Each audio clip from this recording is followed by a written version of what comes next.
I think that's going to be the playbook going forward. It's going to be rates. Now, the market's absorbed where we are in rates, and I think if we march up slowly, we'll continue to absorb that. But as we've seen in the past, and past is prologue, when you get a huge move, then the market sort of blanches. So the best thing is that tomorrow's jobs number is going to happen in the dark of night. The market won't be open. So if you see these big numbers that some of the firms are talking about, and the whisper numbers, 1 million jobs, I don't remember ever having seen 1 million jobs, then you'll see, I think, rates move up on Monday. Right. But again, it'll be absorbed. It won't be a knee-jerk reactions if the market were open. And to me, the economy as the backdrop and the recovery, to your point, is so strong that you'll continue to see the market do well. But there will be, and this is the last point, Scott, to me, there will be more stock selection going forward and less of the stage right, stage left. Well, let's talk about that, Megan, right? Higher rates, potentially bad for tech, strong recovery, maybe tough for parts of tech, which says to me exactly why you're doing what you are doing, and that is you are moving and you're overweight now in cyclical sectors like financials, industrials, materials, and energy. Plays right into your hands here.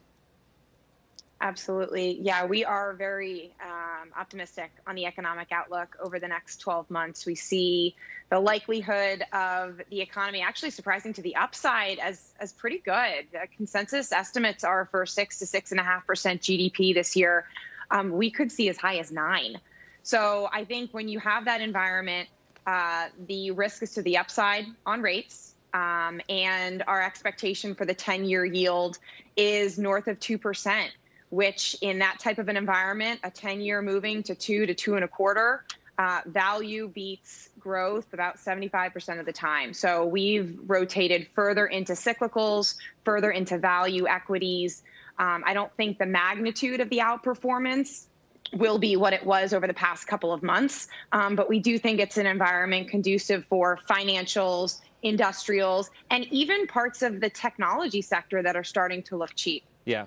Well, right. And it depends on which part of the technology sector. And that is absolutely critical. So, Jim Lebenthal, have I simplified this too much? Have I overdone it in thinking that, OK, it's all about rates and the recovery, and that if rates continue to move up because the recovery continues to be strong and gets even stronger, then the areas that have suffered in recent months are going to continue to suffer, and that Megan's strategy is the best one?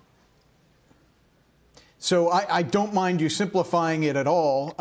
Don't take offense that I don't think rates are going to matter as much. And here's why. We've gone up over 100 basis points in about 6 months. 10 years at what, 1.70%? Maybe it gets to 2.2%. Another 50 basis points. That means we're 2/3 of the way there. The punch from rising interest rates is going to wear off a little bit. It's for that reason that I have been and remain constructive, very constructive on Apple, Qualcomm, Microsoft, the reasonably priced, growth of the reasonably priced stocks, particularly in technology. But what I do think is going to matter, and I'm kind of surprised we haven't really been talking about this in recent days, earnings are going to come up, and there's going to be a tug of war because you are probably going to have some weakness in the first quarter. Why? Because of the Texas weather phenomenon, the Suez Canal blockage, chip shortage, and the question is whether the market will look through that. I think it will. Here's why. Take a look at an industrial like General Motors. Yes, their production has been hampered by chip shortages, but their selling prices are going to be much higher because they're not giving any incentives. They're selling for full bore any truck they can. So I think we're going to look past that, but I think earnings are what's going to matter going forward. Let me ask you this then, right? You mentioned that stocks like Apple are going to be able to absorb higher rates, and you'll eventually look past the move that we get. Why is Apple then down 8% in this quarter? And it was one of the worst performing Dow stocks, if not the worst, in that period of time. Why is that? It's a simple answer, and you already know it. It's because rates went from 0.6% 6 months ago to 1.7% now. But that's history. That's history. That's my opinion. It's history. Yeah, rates are going to go higher. I think we agree on that.